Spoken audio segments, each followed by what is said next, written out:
बिस्मिल्लाहिर्रहमानिर्रहीम। अल्हम्दुलिल्लाहि लहुल मुल्क व लहुल हम्द व हुवा अला कुल्लि शैइन क़दीर।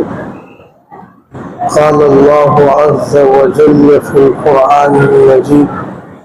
अऊज़ु बिल्लाहि मिनश शैतानिर रजीम। बिस्मिल्लाहिर्रहमानिर्रहीम। इन्नल्लाहा यर्ज़ुक़ु मन यशाअु बिग़ैरि हिसाब। वक़ाल तआला वतुइज़्ज़ु मन तशाअ व तुज़िल्लु मन तशाअ बियदिकल ख़ैर इन्नका अला कुल्लि शैइन क़दीर।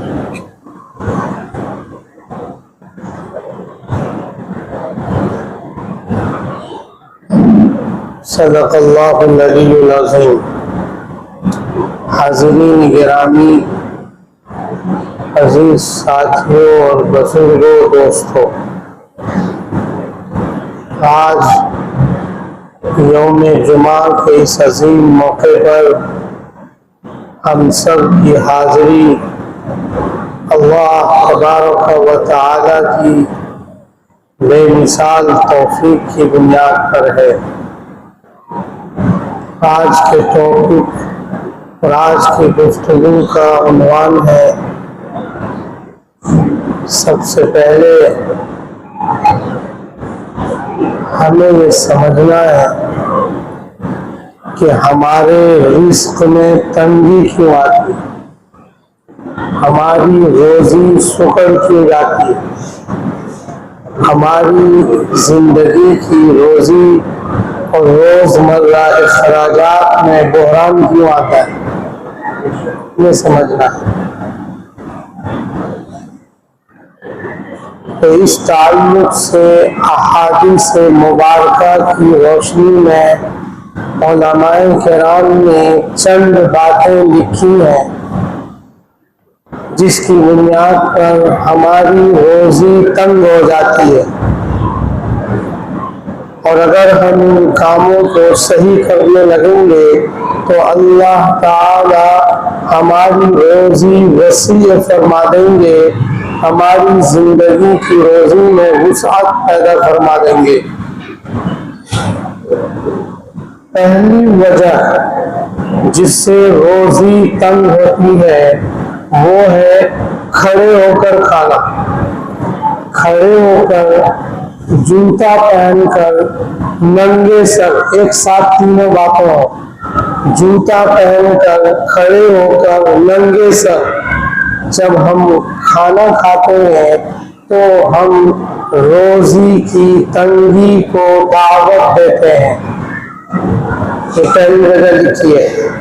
और आजकल हमारे मुआशरे में, घरों में तो ऐसा कोई नहीं करता, घर में हर आदमी बैठकर खाता है, इल्ला माशाअल्लाह कोई खड़े होकर घर में खाता हो तो मुझे नहीं लगता कि ऐसा कोई करता होगा। लेकिन आम तौर पर ये वाली परेशानी और ये काम हम पार्टियों में, तकरीबात में, फंक्शंस में, शादी ब्याह में, वलीमे में या अकीके के प्रोग्राम में वगैरह वगैरह खड़े होकर, नंगे सर, जूता पहनकर, तीनों एक साथ। लिखा है उलमाए किराम ने कि रिज़्क़ की तंगी की ये पहली वजह है।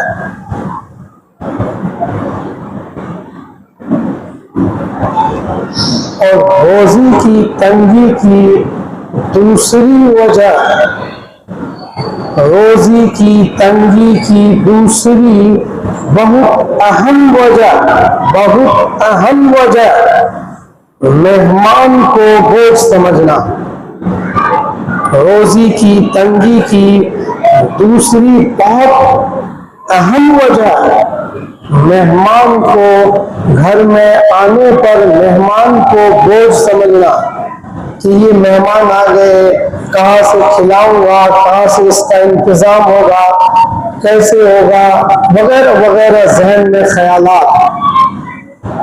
मेहमान को बोझ समझना ये रोज़ी की तंगी को दावत देना है। हमें आपको ये समझने की जरूरत है कि मेहमान बाद में आता है, रोजी का इंतजाम अल्लाह पहले फरमा देते हैं, तब हमारे घर में मेहमान आता है। रोजी का इंतजाम आपने बहुत सुना होगा कि मेहमान अपनी रोजी खुद लेकर आता है। मेहमान को अपने घर में आना बुरा समझना, बोझ समझना, कई मर्तबा मर्द हजरात तो बुरा नहीं समझते, घर की खवातीन टेंशन में आती है, कौन प्लेट धोएगा, कौन कटोरियां धोएगा, कौन किचन में पड़ा रहेगा, कौन ये सब काम करेगा, बड़ी आफत मोल लेगी। वो अपने शौहर को टेंशन देने लगती है, वो मौका बमौका टॉर्चर करने लगती है। और औरतें ये काम तब ज्यादा करती हैं जब उसके घर के मेहमान ना हो, उसके मायके से रिलेटेड कोई मेहमान ना हो, तब ऐसा करती है। अगर उसके मायके के से रिलेटेड कोई मेहमान है तो फिर ऐसा वो भूल के भी नहीं करती है। बहरहाल मैं ये बताना चाहता हूँ कि मेहमान को बोझ समझना रोजी की तंगी का बाइस है। इससे बचा जाए, इससे बचा जाए। और बहुत से घराने इसमें मुलव्विस हैं, बहुत से लोग इसमें शामिल हैं। इसलिए मेहमान की आमद को बाइसे बरकत समझना चाहिए। मेहमान की आमद को हमें अपने लिए बाइसे रहमत समझना चाहिए। इससे कतई नजर कि मेहमान कहाँ का है, किस ताल्लुक से है, किसका मेहमान है, रिश्तेदार है या नहीं है, वगैरह वगैरह। मेहमान की आमद को बुरा समझना और अपने लिए बोझल समझना ये रोजी की तंगी का एक जरिया है। इससे रोजी आपकी सुखड़ जाती है, तंग हो जाती है, वसी नहीं रोजी होती। तो इससे बचेंगे इंशाअल्लाह। एक और वजह जो रोजी की तंगी की है वो है लापरवाही से बगैर हाथ धोए और बिस्मिल्लाह पढ़े खाना खाना। आम तौर पर इसमें हम लोग मुलव्विस हैं। धोया नहीं धोया, ठीक से धोया, हाथ नहीं धोया, अच्छी तरह वॉश किया कि नहीं किया हाथ को, इस पर तवज्जो कम रहती है।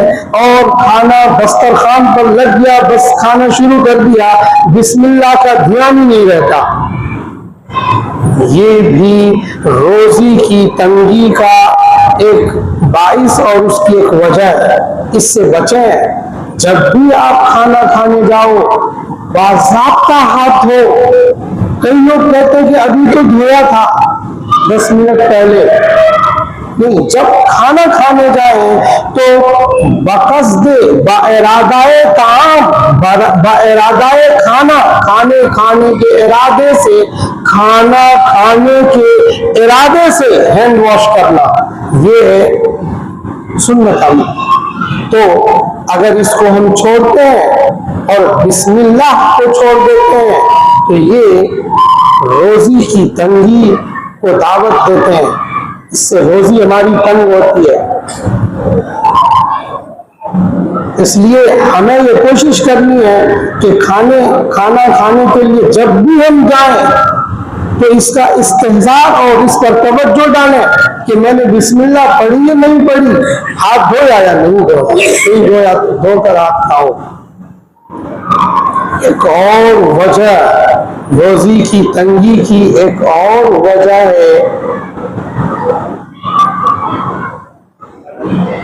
और वो है फकीर को झिड़कना।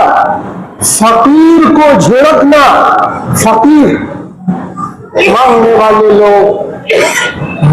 वाले लोग उसको झिड़कना। ये भी रोजी की तंगी का जरिया है। इसमें बहुत सारे लोग इसमें मुलव्विस है। नबी पाक अलैहिस्सलातु वस्सलाम पर एक अजीम आयत नाजिल हुई, व अम्मा साइल फला तनहर, कि आप साइल को मत झिड़किए, मांगने वालों को मत झिड़किए। ये मजमून आया। अब हमारा एक सवाल बनता है कि ये मांगने वाला मुस्तहिक है या नहीं है। ये तो इसने पेशा बना रखा है, इसकी ये आदत बनी हुई है मांगने की, तो क्या उसको भी न झिड़के मांगने वालों ने, जिन्होंने पेशा बना रखा है।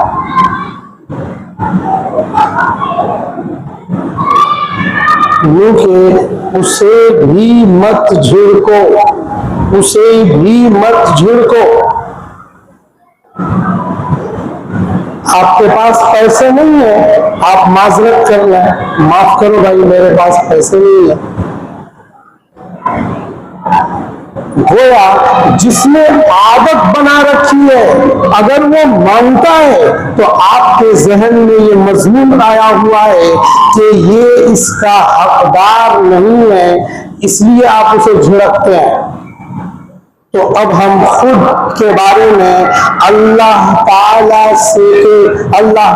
के ताल्लुक से पूछें, अपने जी से सवाल करें, अपने दिल से सवाल करें कि अल्लाह ने तुझे इतनी दौलत दे रखी है, क्या तू इसका हकदार है? क्या तू इसका खुद में हकदार है? क्या तू अल्लाह ताला की फर्मा बरदारी उस दर्जे की करता है?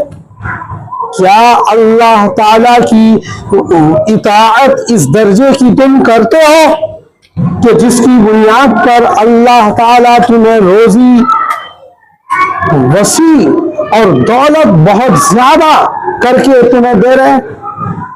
अगर खुद से सवाल करेंगे तो हमें ऐसा लगेगा कि मैं इस लायक तो नहीं था, फिर भी अल्लाह ताला ने मुझे अपनी हैसियत और अपनी लियाकत से बहुत ज्यादा नवाजा है। ये इसलिए सवाल करने वाले को झिड़कना नहीं चाहिए। कम से कम बात यह है कि अल्लाह ने आपको देने वाला बनाया, मांगने वाला नहीं बनाया।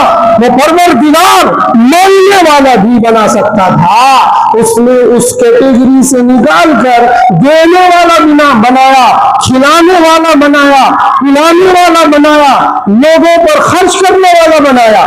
ये अहम बात है। खुदा चाहता तो मांगने वाला बना देता, लेकिन उससे निकाला। सो अम्मा साइल फला तनहर, साइल को झिड़कना नहीं चाहिए।